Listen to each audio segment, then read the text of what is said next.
Joining me on the line right now, a guy I've never spoken to and have been waiting years to talk to just because of his history, because he's a young guy with a lot of energy, and it doesn't hurt that he coaches at my alma mater. Lane Kiffin, third-year coach with the USC Trojans, is here. I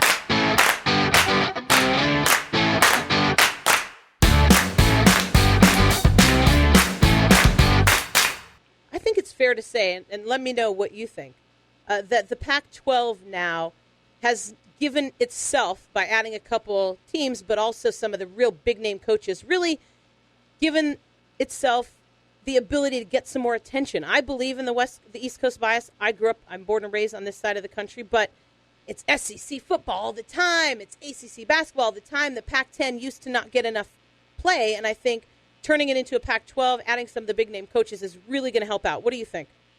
Well, I think so. I think that it would be tough to say that there's a conference with better all-around coaches, and a number of these guys, run their side of the ball, which is kind of unusual nowadays. So I think that you see it nationally in recruiting with these new coaches, and you see it on the field with some dynamic offenses.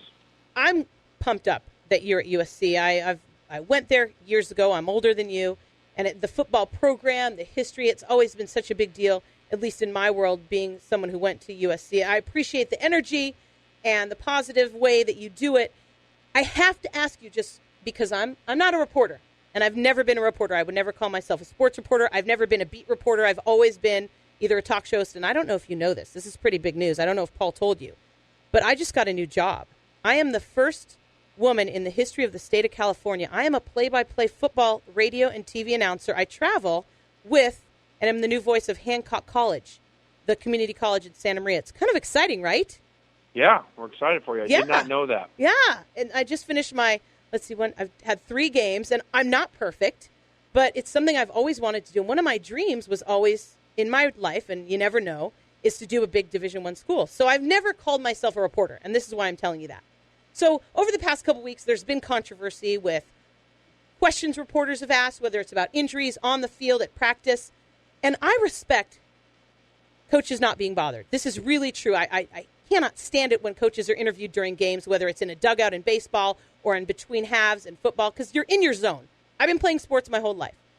So help me understand the whole injury thing with you and reporters. And this is really a genuine question, because for years, we had that sideline reporter, and that was their job. They didn't do anything else. They were on the sideline to find out injuries, whether it was the NFL or college.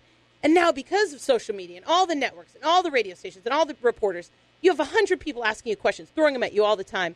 What's your reasoning for not wanting to give out injury information about players, whether it's practice or games? Well, I think that it's, you don't want a difference within your conference, and so you don't want to be put at a competitive disadvantage. And so, if another team's not going to give you that information, you don't like to give it to them. So hopefully someday we'll get to the same point where everybody's the same. Thank you for your time. Thank you for being a nice, new light of energy for the USC football program. I enjoy watching it, and I also just think it's cool to see such a young guy have so much motivation, and I hope to see you at USC for many, many years to come. Well, thank you, CJ. Appreciate your support. All right. Take care. Fight on, Coach. All right. Thank you. All right.